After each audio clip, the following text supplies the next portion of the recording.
Hello students, IIT brain में आपका स्वागत।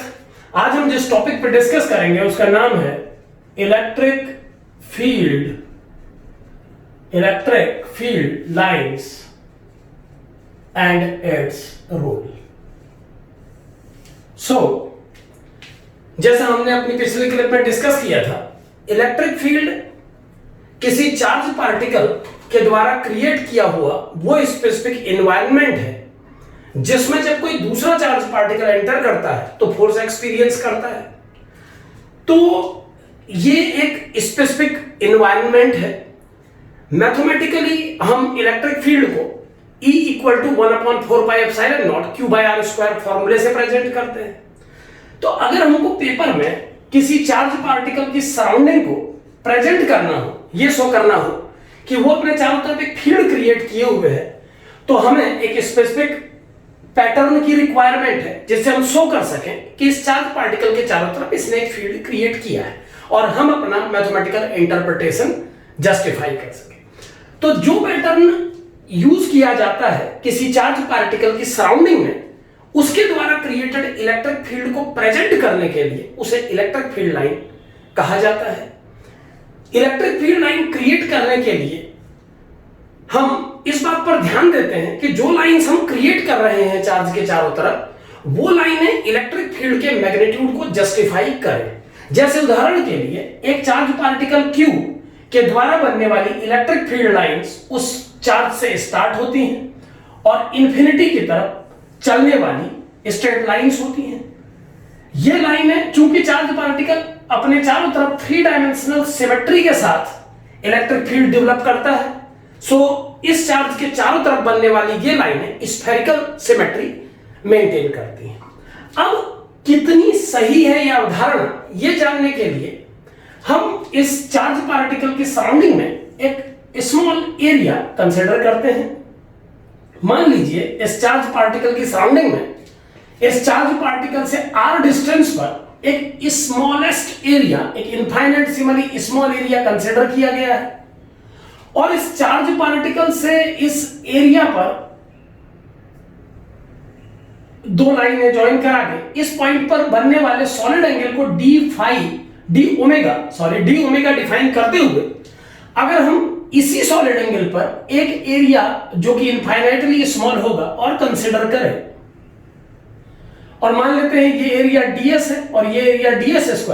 अब ये दोनों एरिया कंसीडर करने के बाद अगर हम ये जानने की कोशिश करें कि इलेक्ट्रिक फील्ड लाइन की जो स्ट्रेंथ है इन दोनों एरियाज पर कितनी है, तो क्या मैथमेटिकल इंटरप्रिटेशन बनेगा, एक बार डिस्कस करेंगे। मान लीजिए ये सॉलिड एंगल डी ओमेगा है और ये डिस्टेंस r, तो सॉलिड एंगल की डेफिनेशन से हम जानते हैं d omega equal to surface divided by square of the distance. यहां पर ये ध्यान रहे कि ये फॉर्मूला तभी एप्लीकेबल होगा जब ये सरफेस एरिया स्मॉल होगा, क्योंकि तभी r को जस्टिफाई किया जा सकता है किसी बड़े एरिया के लिए डिस्टेंस r की कई वैल्यू अलग अलग पॉइंट पर पॉसिबल हो सकती है। इस एरिया को इनफाइनाइटली स्मॉल कंसीडर करते हुए d omega is ds/r², area ds is equal to r² d omega. इतना सरफेस एरिया ds इस d ओमेगा से कनेक्टेड है। अब मान लीजिए कि ये चार्ज पार्टिकल अपनी सराउंडिंग में इतने एरिया से n इलेक्ट्रिक लाइंस पास कर रहा है। मान लेते हैं कि इस एरिया से गुजरने वाली इलेक्ट्रिक लाइंस का नंबर n है।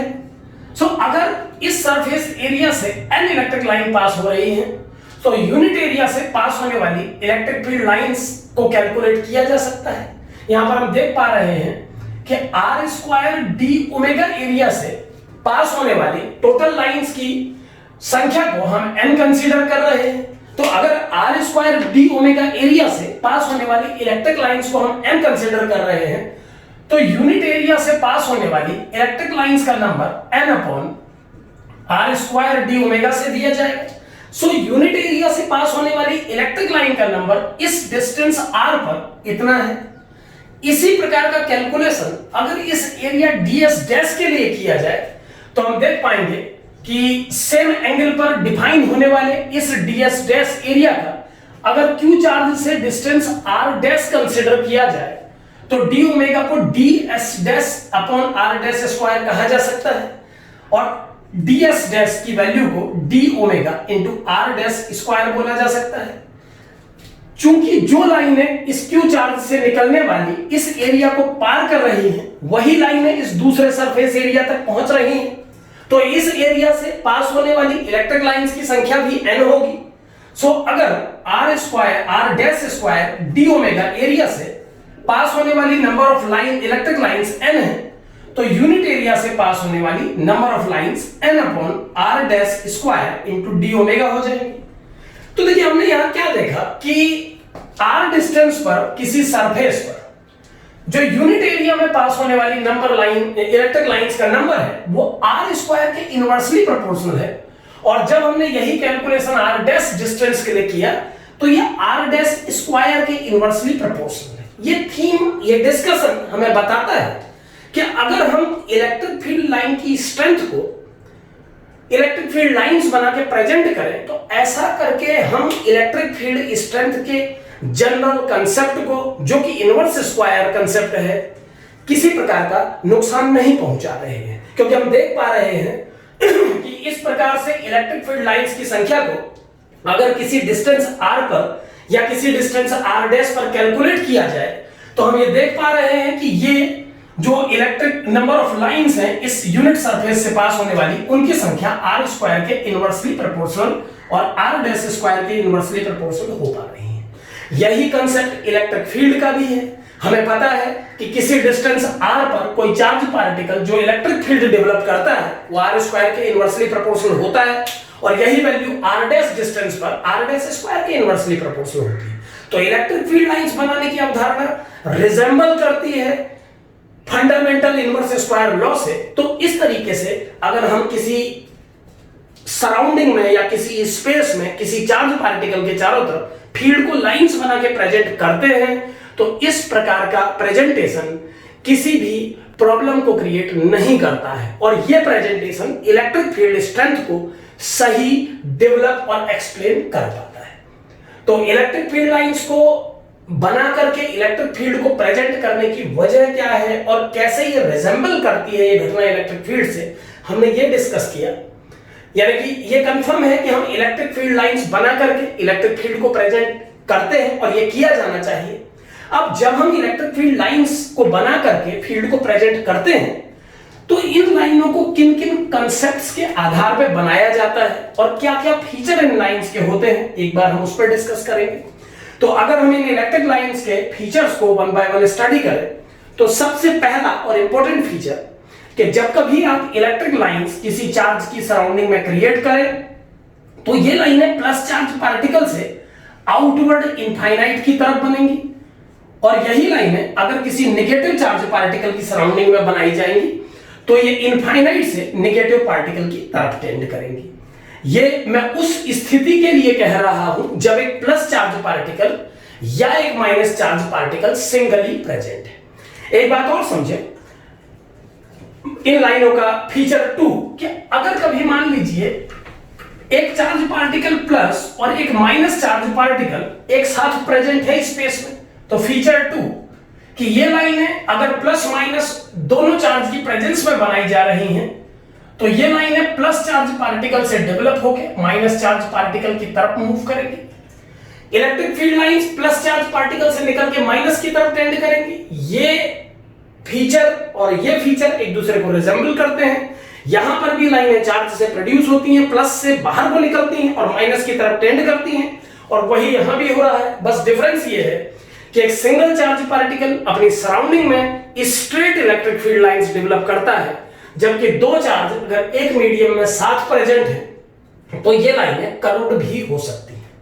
इसी फीचर के अंदर हम ये भी समझेंगे कि इन लाइनों का इंपॉर्टेंस ये भी है कि अगर हम इन लाइनों के किसी पॉइंट पर, अगर इस प्रकार क्रिएटेड इलेक्ट्रिक फील्ड लाइंस के किसी पॉइंट पर हम एक टेंजेंट ड्रॉ करें तो इस टेंजेंट से इस पॉइंट पर आने वाले टेस्ट चार्ज, अगर एक पॉजिटिव टेस्ट चार्ज को इस पॉइंट पर प्लेस किया जाए तो इन दोनों चार्ज पार्टिकल्स की प्रेजेंस में वो पॉजिटिव पार्टिकल किस डायरेक्शन में फोर्स एक्सपीरियंस करेगा, ये लाइन हमें इसका भी जस्टिफिकेशन देती है। यानी अगर एक प्लस टेस्ट चार्ज को इस पॉइंट पे प्लेस किया जाए तो इन दोनों पार्टिकल्स की प्रेजेंस उसे इस टेंजेंट ड्रॉ किए गए टेंजेंट के एरो की डायरेक्शन में फोर्स देंगे। ये दोनों पार्टिकल मिलकर इस एरो की डायरेक्शन में उस टेस्ट चार्ज पार्टिकल को फोर्स देंगे। तो इलेक्ट्रिक फील्ड लाइंस के किसी पॉइंट पर खींचा गया टेंजेंट लाइन उस पर्टिकुलर पॉइंट पर रखे टेस्ट चार्ज पर फोर्स की डायरेक्शन को प्रेजेंट करता है।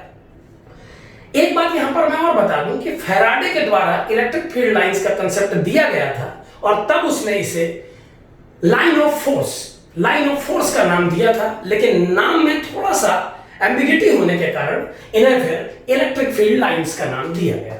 तो electric field lines positive charge से माइनस चार्ज की तरफ ट्रेवल करती हैं। ये स्ट्रेट लाइन भी हो सकती हैं, ये कर्व्ड भी हो सकती हैं। इन लाइंस के किसी पॉइंट पर बनाया गया टेंजेंट इलेक्ट्रिक फील्ड की डायरेक्शन को प्रेजेंट करता है। एक बात और याद रखें, ये लाइनें केवल क्रिएट की जा रही हैं किसी चार्ज पार्टिकल के चारों तरफ। इस प्रकार का कोई माहौल क्रिएट नहीं होता है कि ये लाइनें अपने आप आपको दिखने लगे। ये केवल एक प्रेजेंटेशन है जिससे इलेक्ट्रिक फील्ड को मैथमेटिकली जो फॉर्मूला दिया गया है उससे रिजेंबल किया जा सके, ताकि वो मैथमेटिकल फॉर्मूला और ये पिक्चर एक दूसरे से रिजेंबल हो सके।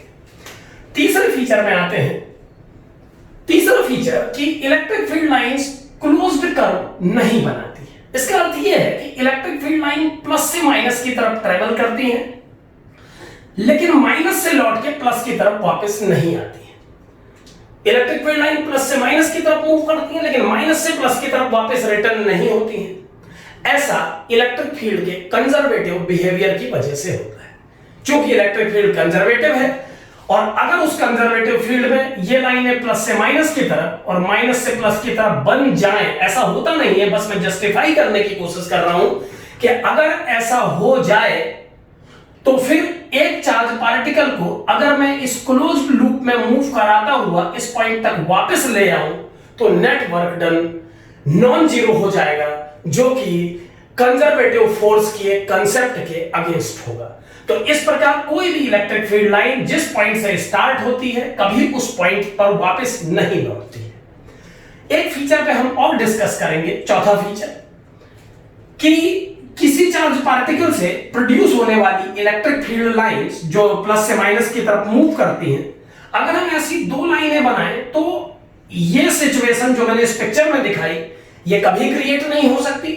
यानी दो इलेक्ट्रिक फील्ड लाइंस एक दूसरे को कट नहीं करती हैं, क्योंकि अगर दो इलेक्ट्रिक फील्ड लाइंस एक दूसरे को कट करती हैं तो इंटरसेक्टिंग पॉइंट पर जब मैं टेंजेंट ड्रॉ करूंगा दोनों कर्व्स में अलग अलग, तो जैसा अभी हमने डिस्कस किया कि इलेक्ट्रिक फील्ड लाइन के किसी पॉइंट पर ड्रॉ किया गया टेंजेंट उस पॉइंट पर बैठने वाले टेस्ट चार्ज पर लगने वाले इलेक्ट्रिक फोर्स की डायरेक्शन को प्रेजेंट करता है। तो अगर इस पॉइंट पर किसी टेस्ट पार्टिकल को लाके रखा जाए तो दो टेंजेंट बनने का अर्थ यह हो जाएगा कि यहां पर रखे टेस्ट पार्टिकल को अब फोर्स के लिए दो डायरेक्शन मिल गई हैं, जो कि इम्पॉसिबल है। एक सिंगल पार्टिकल दो चार्जेस की प्रेजेंस में किसी एक पॉइंट पर आकर के दो डायरेक्शन में ट्रेवल नहीं कर सकता, तो इलेक्ट्रिक फील्ड लाइन कभी इंटरसेक्ट नहीं कर सकती। तो ये जो फीचर्स मैंने आपको बताए ये इलेक्ट्रिक फील्ड लाइन को प्रेजेंट करते हैं, ये इलेक्ट्रिक फील्ड लाइन की अवधारणा है। हमने इस आर्टिकल में ये डिस्कस किया कि क्यों इलेक्ट्रिक फील्ड लाइंस बना के हम इलेक्ट्रिक फील्ड को प्रेजेंट करते हैं और क्या क्या फीचर्स हैं इन इलेक्ट्रिक फील्ड लाइंस के, या वो रूल्स क्या हैं जिनके तहत इनको बनाया जाता है। अब इसके बाद नेक्स्ट वीडियो में हम इलेक्ट्रिक फील्ड लाइंस बना के उस फील्ड लाइंस पे किसी सरफेस से पास होने वाले फ्लक्स पर डिस्कस करेंगे और अदर इलेक्ट्रिक फील्ड इफेक्ट्स पे क्वेरी करेंगे। Thank you.